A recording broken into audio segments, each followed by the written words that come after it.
The Sunday family dinner at Patricia's house was supposed to be a celebration of my husband's promotion. Instead, it had turned into another session of Let's Criticize Emma. I sat quietly at the mahogany dining table, cutting my roast beef while Patricia held court from the head of the table. "Michael's doing so well at the firm," Patricia announced proudly to the assembled relatives. "Partnership track, just like his father was." Murmurs of approval circled the table. Uncle Robert raised his wine glass. "To the successful members of our family." I noticed he didn't look in my direction when he said it. "Speaking of success," Patricia continued, her voice taking on that particular tone I'd learned to dread, "I had lunch with Margaret Henderson yesterday. Her daughter-in-law just made partner at that prestigious medical practice downtown." Aunt Linda nodded approvingly. "How wonderful. A doctor in the family must be such a source of pride." "It really is," Patricia sighed dramatically. "Unlike some people, she brings real value to her marriage. A professional career, financial contribution, social standing." The implication hung in the air like smoke. Michael shifted uncomfortably beside me, but he didn't speak up. "He never did." "Patricia," his sister Jennifer chimed in, "you're so lucky to have such accomplished children. Both your sons married so well." "Well," Patricia said with a pointed look at me, "one of them did." The relatives exchanged knowing glances. I continued eating my dinner, having learned long ago that defending myself only made these sessions worse. "She brings absolutely nothing to this family," Patricia declared suddenly, her voice cutting through the polite conversation like a knife. "Nothing at all." The relatives murmured agreement, nodding their heads solemnly. Uncle Robert's wife Sarah made a sympathetic clicking sound. "Such a shame when someone doesn't pull their weight.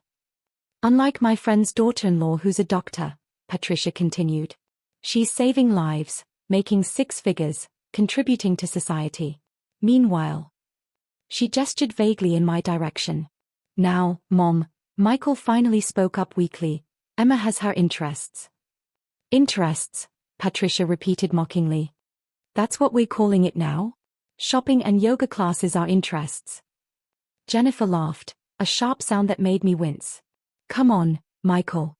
We all know she married you for the security. Some women just want to be taken care of." "There's nothing wrong with being honest about it," Uncle Robert added. "But let's not pretend it's a partnership of equals." I set down my fork carefully and stood up. "Excuse me, I need some air." I stepped out onto Patricia's perfectly manicured back patio and pulled out my phone. The evening air was cool against my skin as I scrolled through my contacts and found the number I needed. "Hillcrest Country Club, this is Amanda speaking." "Hi Amanda, this is Emma Sterling from Sterling Holdings. I need to make an immediate change to one of our corporate memberships." "Of course, Mrs. Sterling. Which membership would you like to modify?" "Patricia Hartwell's membership. Cancel it immediately, effective tonight." There was a pause. "Mrs. Sterling, that's one of our Platinum Lifetime memberships. Are you sure you want to cancel? The reinstatement fees are quite substantial." "I'm completely sure. Please send the cancellation notice to her phone right away." "Of course. I'll process this immediately. The cancellation notice will be sent within the next few minutes." I hung up and took a deep breath of the cool evening air. Through the dining room windows, I could see Patricia gesturing animatedly, probably launching into another story about someone else's accomplished daughter-in-law. When I returned to the table, Patricia was in full swing. And then there's Carol's daughter-in-law. She started her own business, made $1 million last year. Can you imagine? $1 million. How impressive, Aunt Linda cooed. Self-made success is so admirable. It really is, Patricia agreed.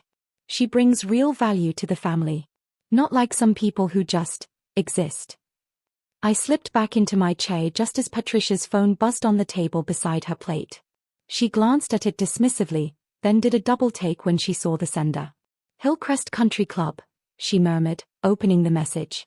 Her face went white as she read. "What is it, dear?" Uncle Robert asked, noticing her expression. "There must be some mistake," Patricia said, her voice shaking slightly. "They are saying my membership has been cancelled." Jennifer leaned over to read the message. "Cancelled? But you've been a member for 20 years. Platinum Lifetime membership," Patricia said numbly. This has to be an error. I'll call them first thing Monday morning. Michael frowned. Mom, what reason did they give? Patricia scrolled through the message again. It says the corporate sponsor requested immediate cancellation. But that's impossible. The Hartwell family has been members since the club opened. Corporate sponsor? Aunt Linda asked. I thought you paid for the membership yourself. We do. I mean, we did. Patricia looked confused. Robert, you helped us set up the membership years ago. Who exactly is the sponsor? Uncle Robert scratched his head. I remember arranging it through some holding company for tax purposes. Better rates for corporate memberships. But I can't recall the name. I continued eating my dessert while Patricia frantically scrolled through her phone. I'm calling the club right now, she announced. Mrs. Hartwell, came Amanda's voice through the speakerphone. I can confirm that Sterling Holdings requested the immediate cancellation of your membership. They cited, let me see, conduct incompatible with corporate values as the reason. Sterling Holdings. Patricia repeated. I've never heard of them. There must be some mistake. No mistake. The decision came directly from Mrs. Emma Sterling herself. The entire table went silent. Every pair of eyes turned to me. Emma. Michael said slowly. Emma Sterling. I set down my spoon and smiled pleasantly. Sterling is my maiden name. I kept it for business purposes. Patricia's mouth opened and closed like a fish. Business purposes. Sterling Holdings owns about 60% of the memberships at Hillcrest, I explained casually. We bought the controlling interest 3 years ago when the club was facing financial difficulties. It was a good investment. The property values in that area have increased substantially. Jennifer stared at me in shock. You own the country club? Not exactly. Sterling Holdings is the majority stakeholder. We also own the golf course next door, the marina, and most of the commercial properties in that district. I paused to take a sip of wine. It's been quite profitable, actually. Uncle Robert's face had gone pale. The holding company that arranged our membership was Sterling Holdings, yes. I've been subsidizing your family's membership fees for years as a courtesy to Michael. I looked directly at Patricia. But courtesy has its limits. Patricia found her voice at last. You can't just cancel my membership. I have bridge tournaments, charity committees, my entire social calendar revolves around that club. I can, and I did, I replied gently. The membership agreement clearly states that the corporate sponsor can revoke access for conduct that reflects poorly on the organization. What conduct? Patricia demanded. I've never done anything inappropriate at the club. The conduct clause covers behavior anyway that might impact the corporate sponsor's reputation, I explained. Repeatedly insulting a major stakeholder's family member certainly qualifies. Aunt Linda looked mortified. Emma, we had no idea you were involved with the club. Of course you didn't. You never asked what I do with my time. I smiled at her kindly. You just assumed I was shopping and taking yoga classes. Michael was staring at me like he'd never seen me before. Emma, how long have you owned Sterling Holdings? 7 years. I started it right after we got married, using my inheritance from my grandmother. It's grown quite a bit since then. Jennifer's voice was barely a whisper. How much is quite a bit? Our current portfolio is valued at around $42 million, I said matter-of-factly. Not including the real estate holdings, which add another 18 million or so. The silence that followed was deafening. Patricia looked like she might faint. Uncle Robert was calculating numbers in his head, his lips moving silently. $60 million. Michael managed to croak. Give or take. The markets fluctuate, you know. I turned to Patricia with a gentle smile. But you're absolutely right about one thing. I do bring nothing to this family.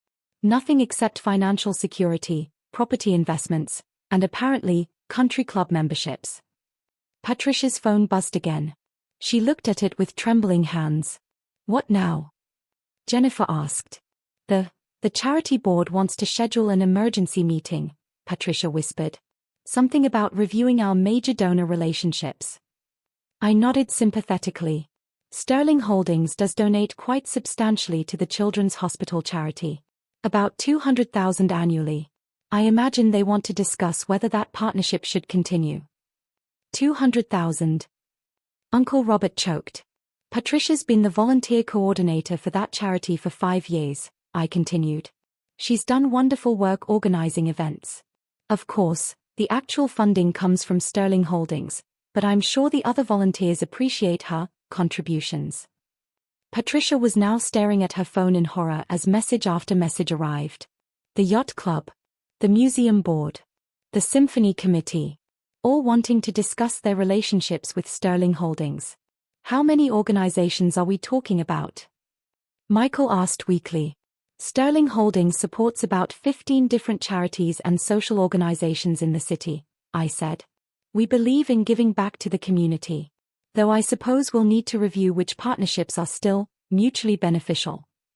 Jennifer looked around the table desperately. Surely we can work this out. Family disagreements shouldn't affect business relationships. You're absolutely right, I agreed. Family should come first. That's why I'm hoping tonight might be a turning point in how this family treats its members. Patricia finally found her voice. Emma, I had no idea. If I'd known. Known what? That I might be useful? That I might actually contribute something? I stood up and gathered my purse. The thing is, Patricia, my value to this family was never dependent on your knowledge or approval. Michael stood too, looking dazed. Emma, wait. Can we talk about this? Of course. But next Sunday dinner, I think we should try a different conversation topic. Maybe you could ask me about my work instead of assuming I don't have any. As we drove home, Michael was unusually quiet.